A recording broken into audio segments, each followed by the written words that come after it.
Welcome to the Stratford Knights Coaches Show, sponsored by Jimmy Dunn State Farm Insurance.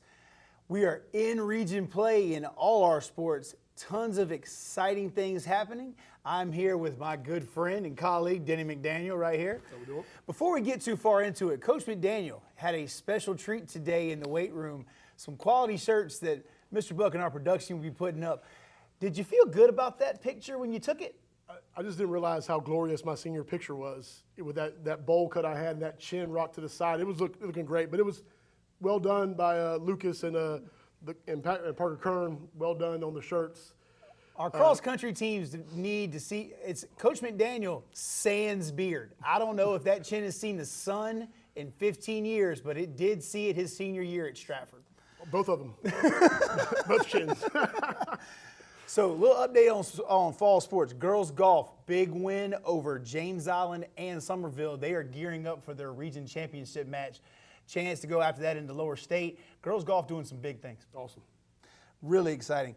Cross country, boys finished third, girls finished fifth in the First Baptist Invite. Landon Hunter leads the boys, finishes sixth overall. And Sophia Thill finishes seventh overall for our girls to lead them. Cross country doing some big things. They're gearing up as well for state and lower state. Again, they have run farther this season than Coach Dale and I have run our entire lives.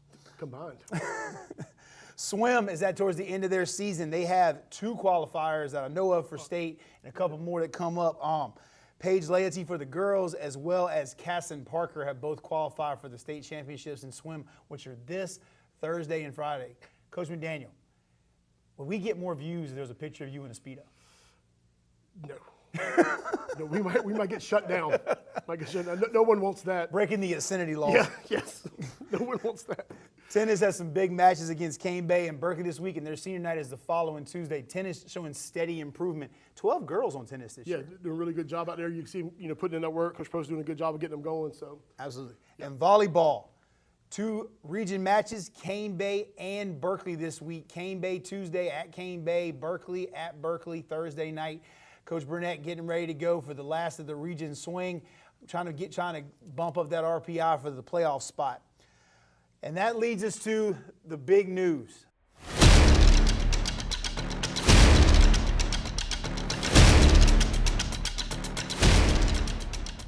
First region contest.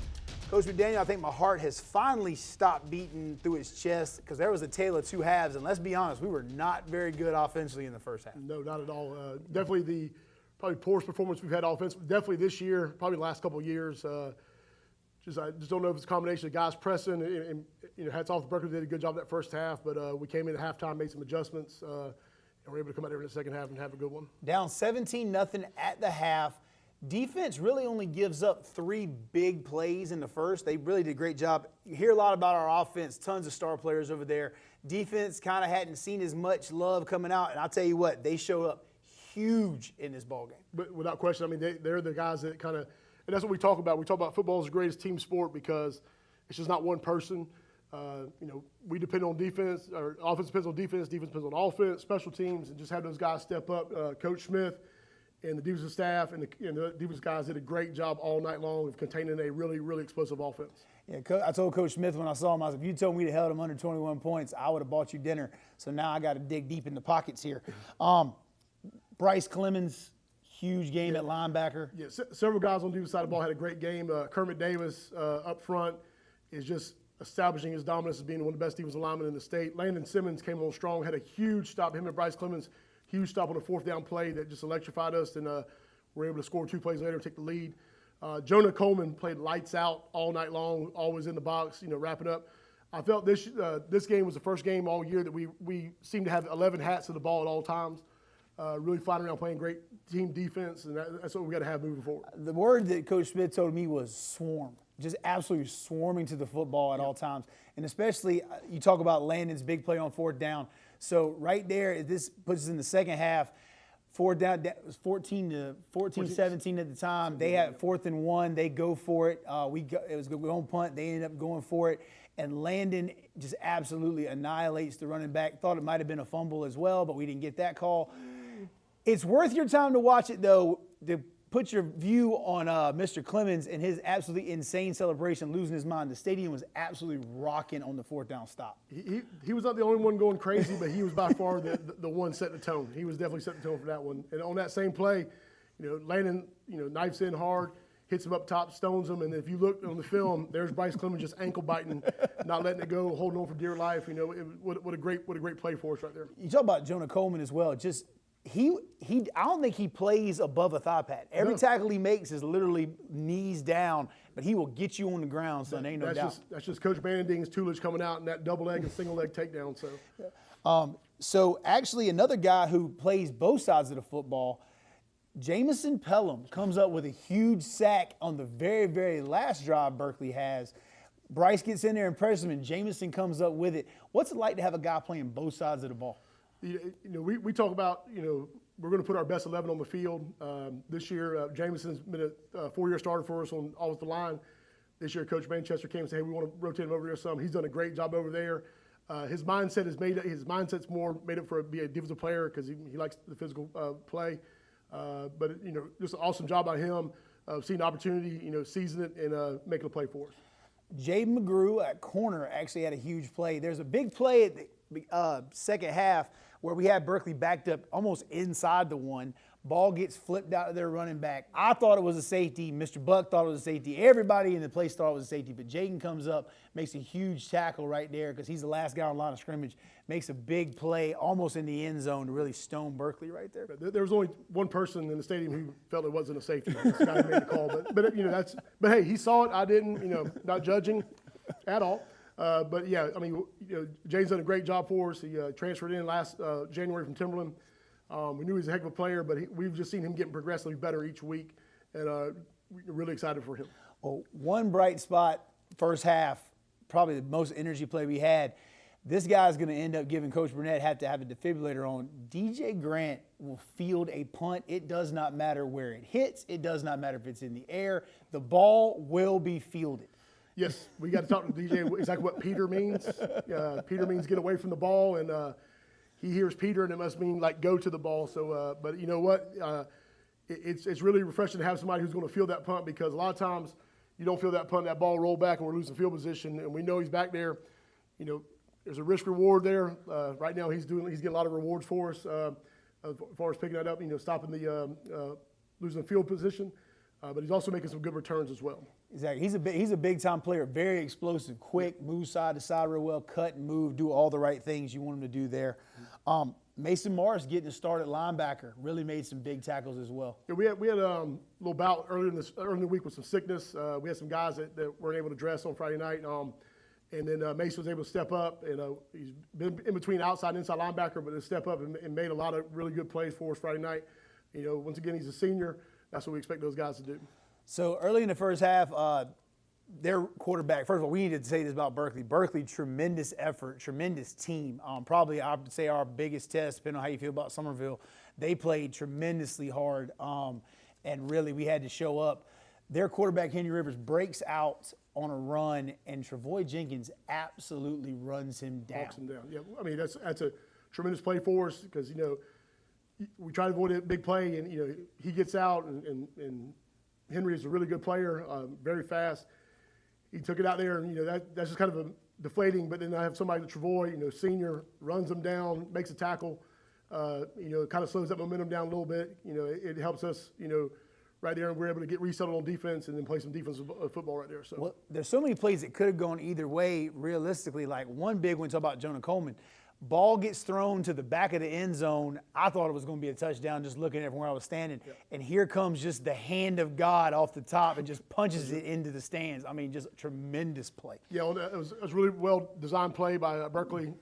I'm sitting there, I watch, receiver cuts across field, and he turns up on the wheel, and I'm like, that's not good because that's just not normal for somebody to run across the field like that, and he's got that speed. And I saw him tracking, and I saw, the Rivers sets up, and he's throwing it there.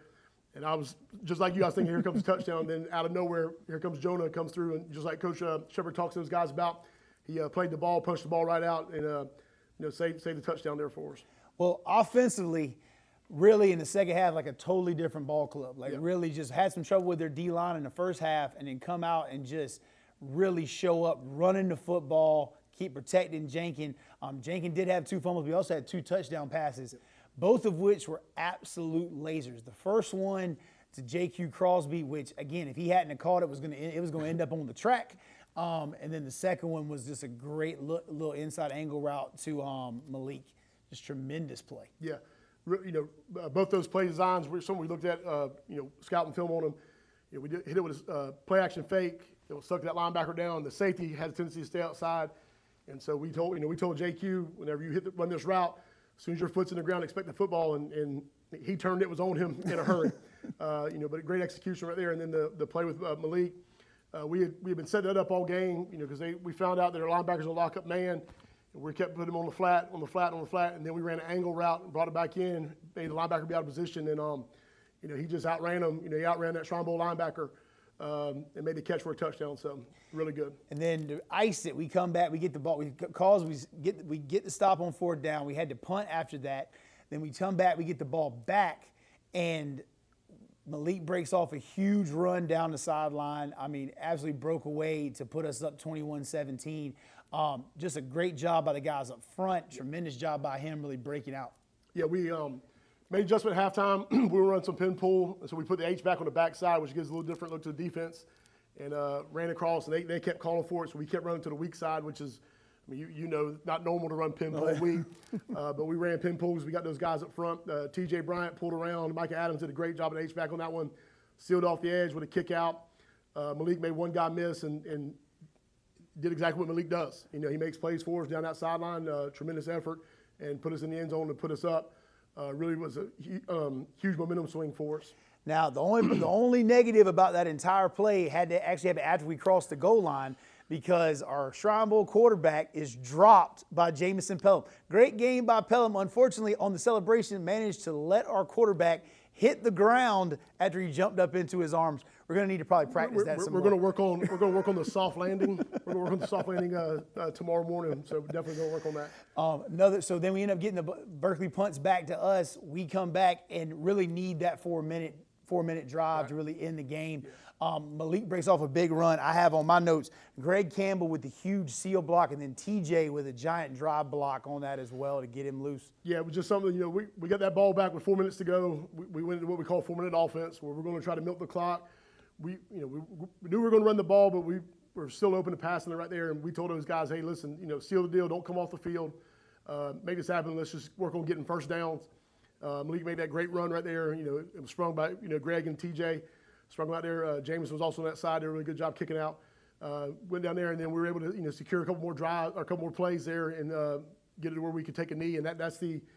And because this, you coach in football, that there is nothing better in the game being able to call victory, and knowing the game's over. And what's really satisfying about it is whenever you line up there and there's still a minute left, and you see the opposing team just lining up, walking up because they know it's over. It was very satisfying for our guys. So some big notes stat-wise for the game. I believe Kermit Davis had 4 tackles for loss. I believe that's what happened. 5 tackles for loss, 4 others for a total of 8, and didn't get a sack. Yep. But James had a sack. Jonah Coleman had 7 solo tackles, 1 tackle for loss, 2 pass breakups, and assisted on 6 other ones. So he had a really good game. Landon Simmons had 3 tackles for loss. Like I said, Jamison Pelham had a sack. Bryce Clemens had 4 or 5 tackles for loss. We were active in their backfield all game long. Absolutely. And then offensively, I think J.Q. Crosby probably had 7 catches, I believe. I look at my notes right here. J.Q. had 5 receptions for 35 yards and a touchdown. The biggest one is Malik had 24 rushes for 227 yards and a touchdown. He also had 1 reception for 15 yards and a touchdown. Not really a good prolific night for us throwing the football, but we knew that because Berkeley's so quick in the back 7. But be able to run the football like that and just really establish our dominance, especially that second half, was key for us in the game. You're talking over 200 yards rushing, and the vast majority is in the second half. I mean, just tremendous job. Amazing environment as well. Just that game, that's probably as an AD, the second biggest game we've been a part of. The place was absolutely rocking around especially in the second half. You couldn't hardly hear yourself think. It started with the night walk. We pulled around for the night walk. We have the youth football out there. They're going nuts. And crazy, and be able to walk down there with those guys and see the fans and walk through the band and all that stuff. It really gets our guys excited, and the crowd was great all night. Down 17-0 at halftime, they could have left very easily. Kind of like what Berkeley's fans did when they went down 21-17. But I shouldn't have said that. Sorry. Couldn't help it though. But just tremendous atmosphere, and it's great because our guys feed off of that, and hopefully we're putting on a show for everybody. Yeah, it was youth night as well. Like I said, those kids they had a blast. Everybody had a great time. So we're 1-0 in the region, going to play Lucy Beckham. How you feeling about the ball game Friday night? Obviously, we put ourselves in a good situation, in a good spot right now, being 1-0 in the region. Lucy Beckham presents a little bit of a problem on offense. They're traditional throwback offense back to the 90s, running a lot of I formation, a lot of option play, which means for our defense, we have to have a lot of eye discipline, play our keys, tackle our guy, not worry about where the football is. Offensively, against their defense, they're schemed up really well. They're really well coached. They're probably not as athletic on their side, on the defensive side of the ball, as we are offensively, but we still got to play great. Go over there in the atmosphere. We have not really played well over there in the past couple of years. Really something we got to dial in, and something we're working on this week during practice.